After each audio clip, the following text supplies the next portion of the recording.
Nang nakaraan ay ibinalita natin na seryosong nag-uusap ang Sixers at Warriors para makuha ng Warriors itong si Buddy Hield na pamalit kay Klay Thompson. Well, kanina lang ay lumabas na ang official na reports na nakuha na nga ng Golden State Warriors itong si Buddy Hield sa isang sign and trade. Guaranteed ang kanyang 2 taon pati na ang $21 million.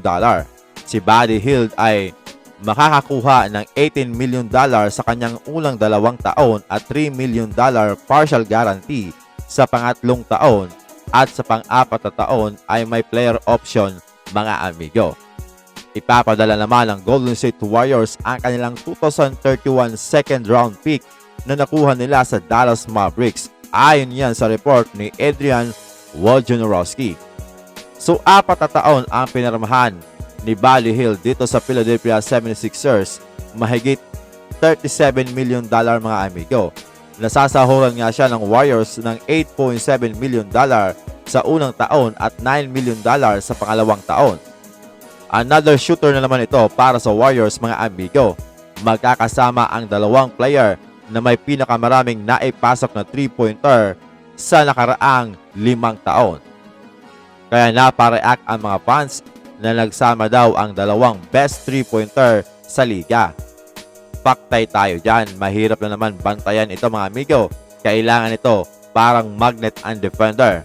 Kaya papabor sa sentro ng Golden State Warriors kung magagamit siya ng maayos. Ayon naman sa mga reports na lumalabas, nag-offer din daw ang Los Angeles Lakers para makuha si Buddy Hield. Pero bigo na naman ito, mga amigo, dahil naniniwala si Buddy Hield na mas malaki ang chance siyang manalo kapag sumali siya sa Warriors kaysa dito sa Los Angeles Lakers. Ano ba naman yan, Rob Pelinka? Parang napapasama ang narrative na lumalabas ngayon para sa Lakers at nadadali ang GM na si Rob Pelinka. Baka katulad ito ng reports ng The Athletic na sinasabi nga ni Nick Wright na hindi naman daw nakausap ni Rob Pelinka sa telepono etong si Klay Thompson nang nire-recruit nila ito, kundi an agent lamang nito. At nang mag-dinner daw si Klay at ang kanyang agent ay voicemail lang daw ang pinadala ni Rob Pelinka. Nako, pambihira. So parang hindi nga sincero etong si Rob Pelinka.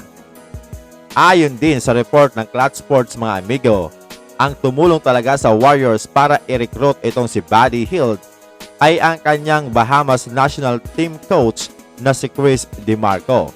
Si DeMarco ay nasa Warriors na since 2012. Naging video coordinator, scout, director of player personnel at parehong naging assistant coach sa panahon ni Mark Jackson at Steve Kerr.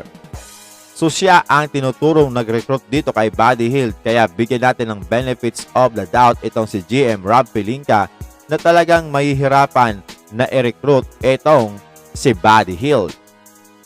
Sa mga lumalabas kasi narrative, ng amigo, parang napakahina ng credibility ng front office ng Lakers pati na ang mga players nito dahil kung ganyan na mahina ang paniniwalang manalo. Kaya ka nga idadagdag para maging factor ka sa kanilang magiging panalo.